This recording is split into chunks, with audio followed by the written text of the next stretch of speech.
And Mr. Apollo comes up to me and he says, do you know who you are?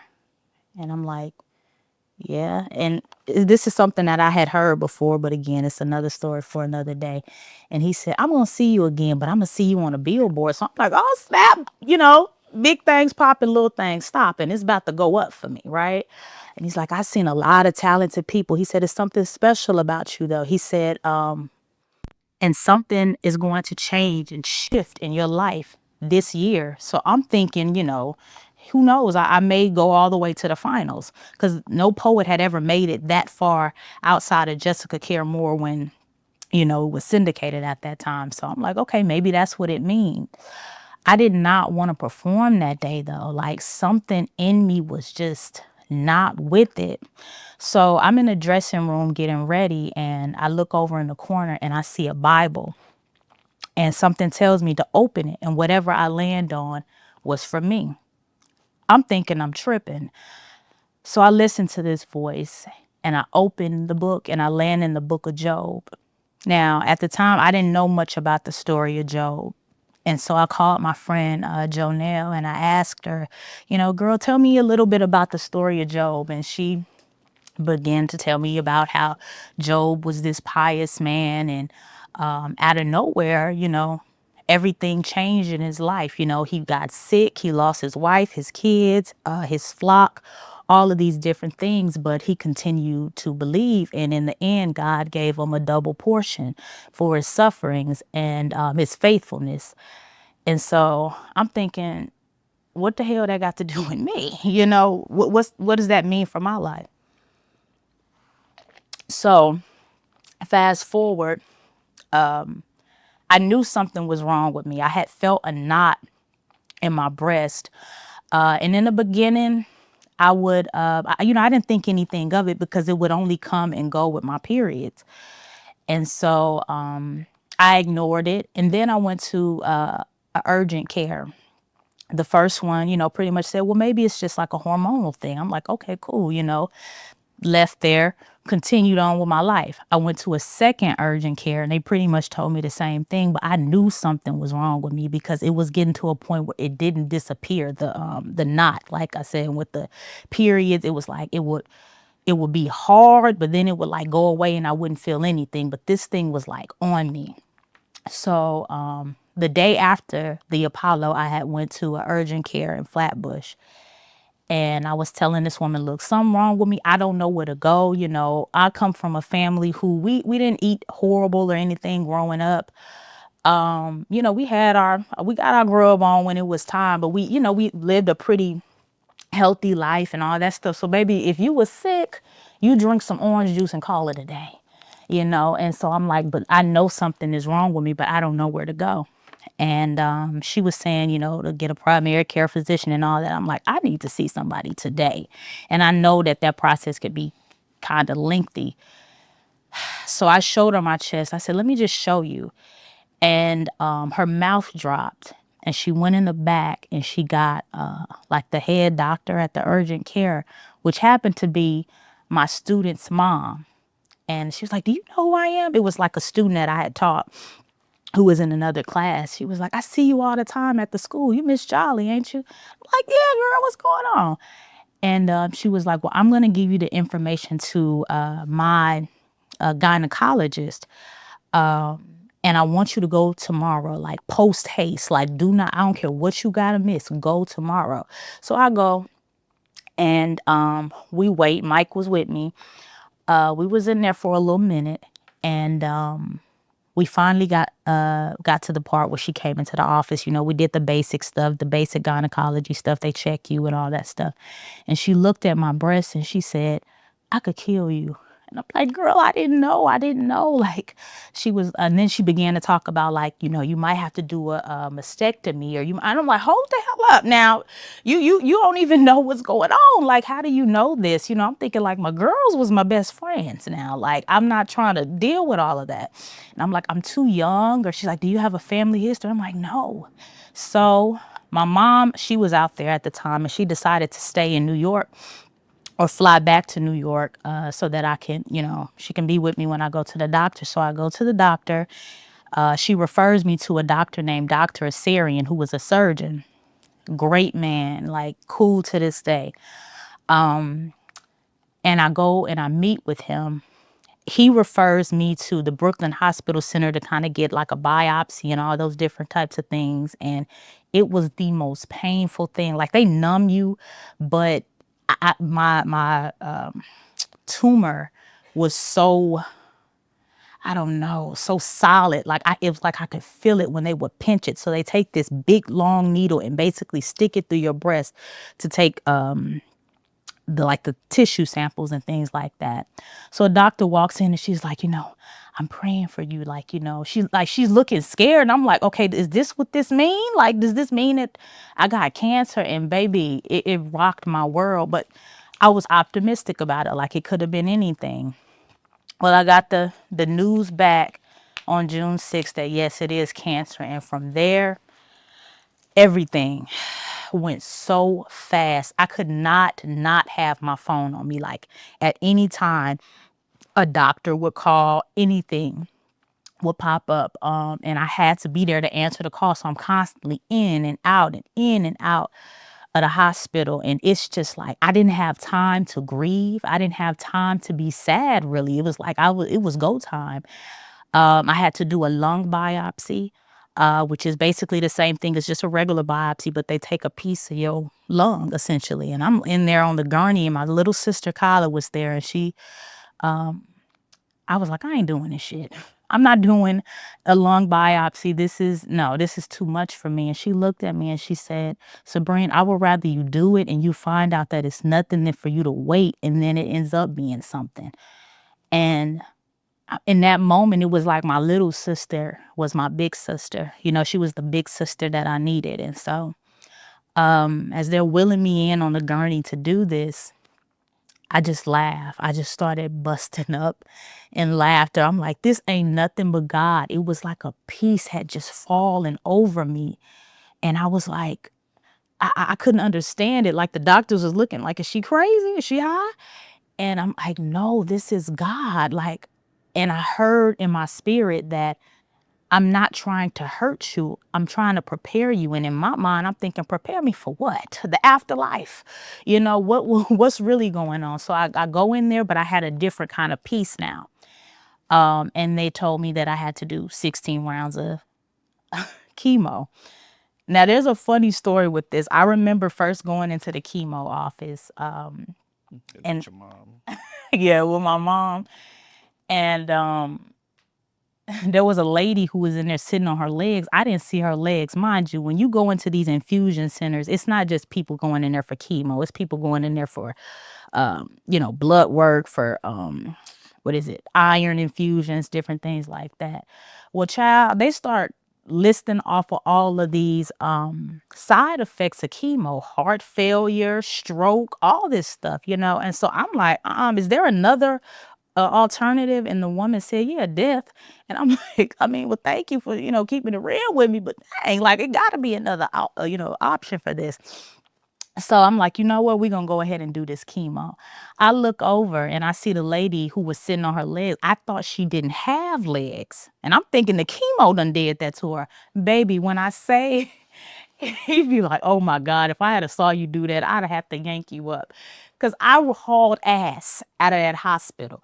And everybody looking, the doctors running. They're like, what's going on? They see a black person running. They like, all right, everybody running. So we running out the hospital. And I get outside and I'm breathing hard. And my mom and me and her like just looking at each other. She's like, fool, why did you run? I was like, mama, that lady ain't got no legs. She was like, fool. She was sitting on them. And we start busting up laughing. I'm like, okay, I said, this is just too much for me. I gotta warm up to all of this. All this is new. So I don't have a family history of breast cancer. So that's one thing. I didn't really have anybody to kind of look at and call and ask about this kind of stuff. And they also did a genetics test where they test your genes and see how far back it goes. Came back negative. So no genetic, no family history, otherwise perfect health. And everything was in the green. And so it was kind of like, what could this be? So I took 16 rounds. They have something, I forget the name of it, but one of the types of chemo is Taxol, and the other one is, they call it the Red Devil. I can't remember the name of it, but it's so potent that they basically have to put on like a hazmat suit to give it to you. And in your lifetime, you can only have, let me see, 6 altogether. Like, it's that powerful. And so I think I had maybe 3 of those. I think 3 rounds of the Red Devil. Um, and then the rest was the Taxol. So I would go every week to get this chemo. Over time, my hair did fall out. Now, I had always had like a short hair, you all know. So it wasn't really like too bad on me, but just when I went in the mirror and I would, brush my hair and I see the hair falling out, or my eyebrows are falling out, my eyelashes, like literally all the hair is falling out. It's just, it just kind of puts things into a different kind of perspective for you. And so my husband, he was there with me to kind of shave my head and do all these things. I do want to point out that when I was first diagnosed and I told him, I was scared to tell him.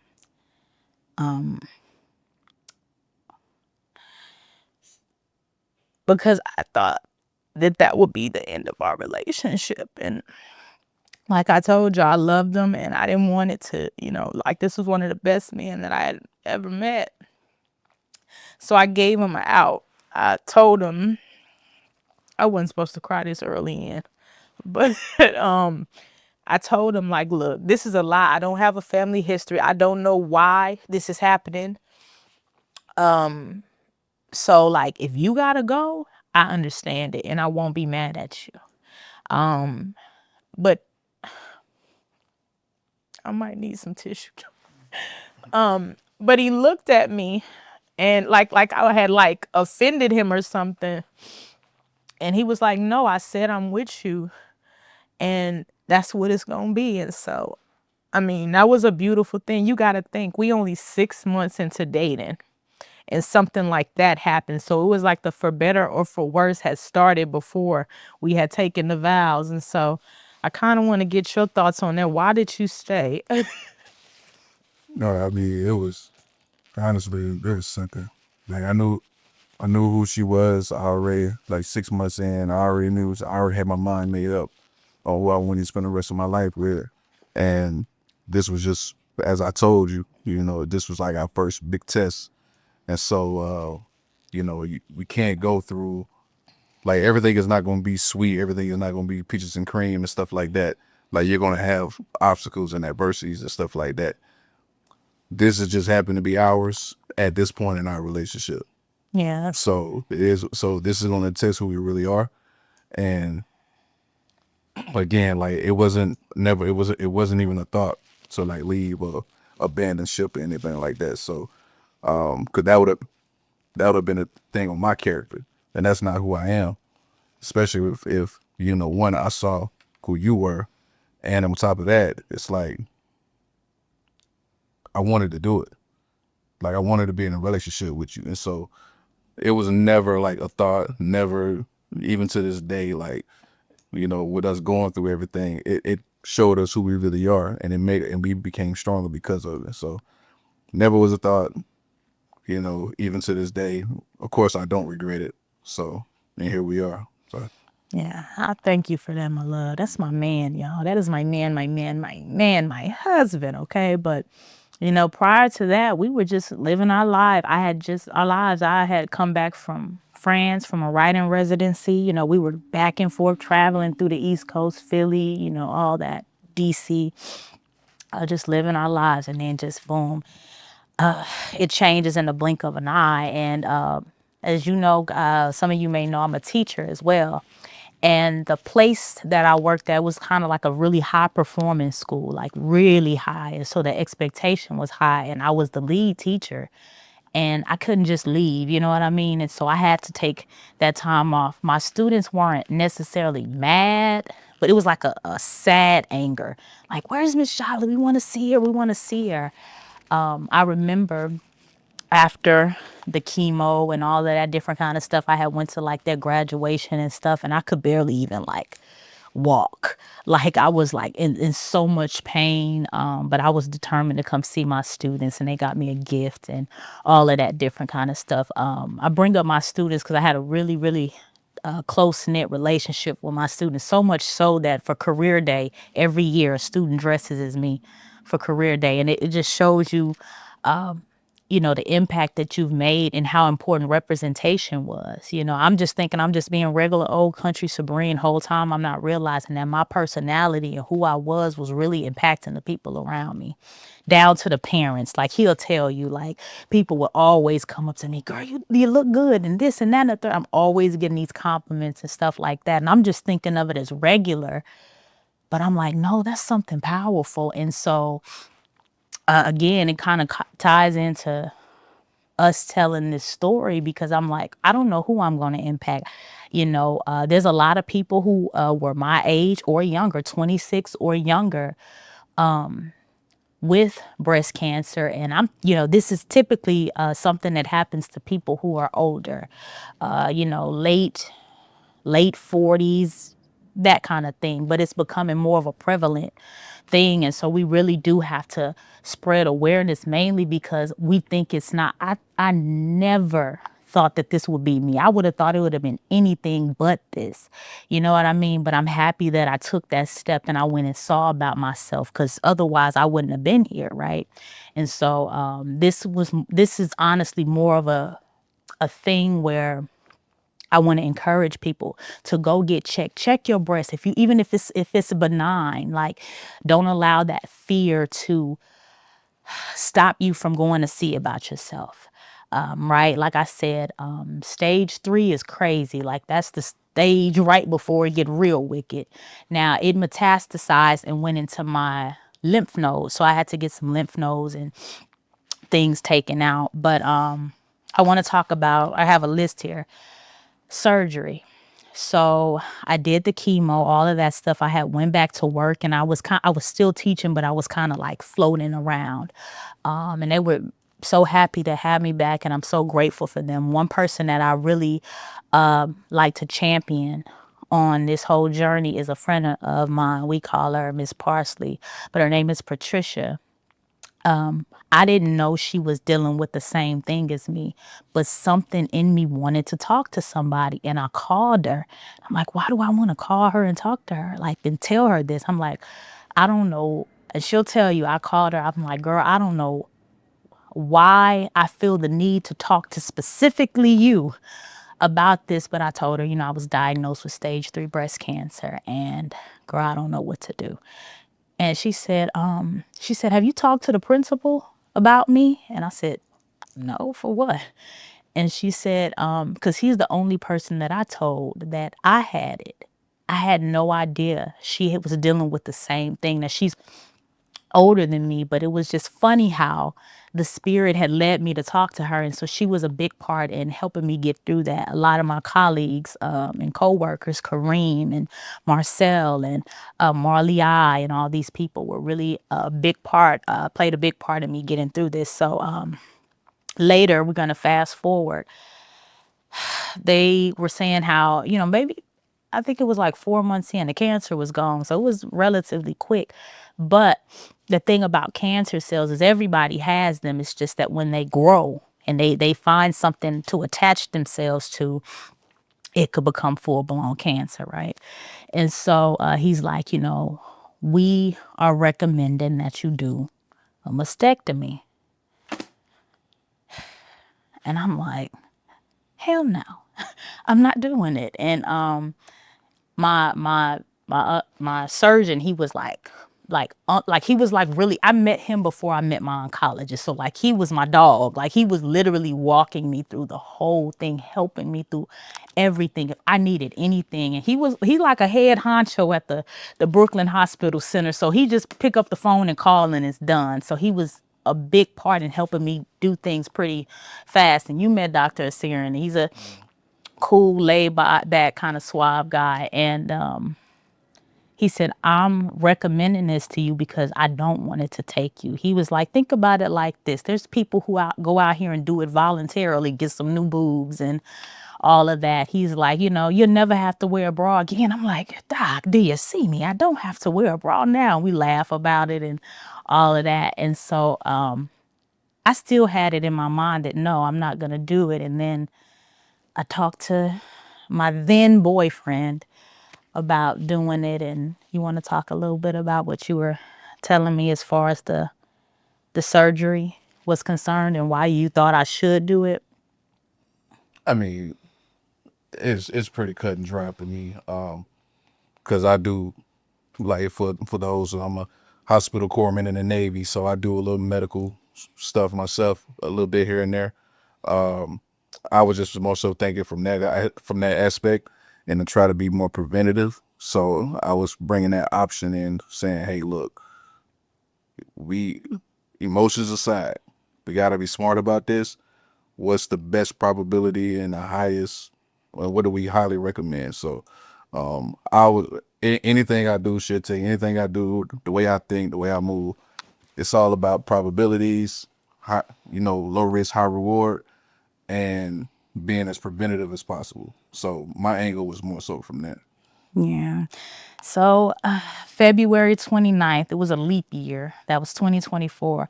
I decided to go ahead and do a double mastectomy. Now, honestly, I wasn't like losing my mind. Even during the process of the cancer, like I handled it fairly well. Like people wouldn't even have known had I not told them, certain people. I was still dressing up. I was still showing up. I was still performing, traveling. Actually, I had done my first so far in New York like a month prior to that. And like, I'm just moving around. And it wasn't a fake or a front or anything. It was just, I had a peace that I could not understand. Like, I'm like, am I like numbing myself, or am I really at peace? But when I sat with it, I was really at peace. I just couldn't understand why. Like when everything around me, as far as my health was concerned, was just falling. I'm like, why do I have this much peace? But then I had to count it all joy. I had to think, I'm grateful I got some good insurance. Because most people don't, and that's another thing. Some people got to sell their house. Some people have to, move in with family. Some people go into major medical debt trying to do this. They don't get the treatment that they need because they weren't in that kind of situation. So I had to be grateful that I was even in the position to get the kind of care and stuff that I need. So I went in on February 29th to get this double mastectomy. My surgeon, he didn't even recognize who I was because, baby, I came up in there with some furs on, honey. I had a good fur hat on, a fur stole on. I was stepping. And so he walked right past me. He was like, girl, I didn't even know that was you. He's like, you always dressed up. Like where are you going? You going to get your titties cut off, right? I'm like, yeah, but I want to look good, And so I was, getting ready. The day before, I couldn't use regular soap. They give you this soap that kind of sterilizes the skin. You can't put on lotions, perfumes, any of those types of things, deodorant. And so I went and got the double mastectomy, and he had to work. So I'm scared that I'm going to wake up by myself. And I go in, and the surgery's over, they roll me out or whatever, and you gotta, they give you, what is it, the anesthesia and all that stuff, and it makes you sick afterwards or whatever. So I'm waking up from the anesthesia, and he's the first person I saw. I didn't even know he was there. Like, he looked like he was kind of wandering, trying to find me. And I'm like, in my mind, I'm like, God, please let me wake up to somebody. Like, please. And he was the first person. As soon as I opened my eyes, I saw him right there. And he turned. I'm like, Mike. And he walks over to me, and I was so happy. And, he's standing there beside me. I'm throwing up, just going through all of the ups and downs. Asking for a steak. I was asking for a steak. I don't even remember that. Asking for a steak. I like, and the doctor, she wants a steak, but she can't get it. I'm like, we're not gonna eat steak. Don't worry about it. I probably was giving them doctors hell, but it was what it was.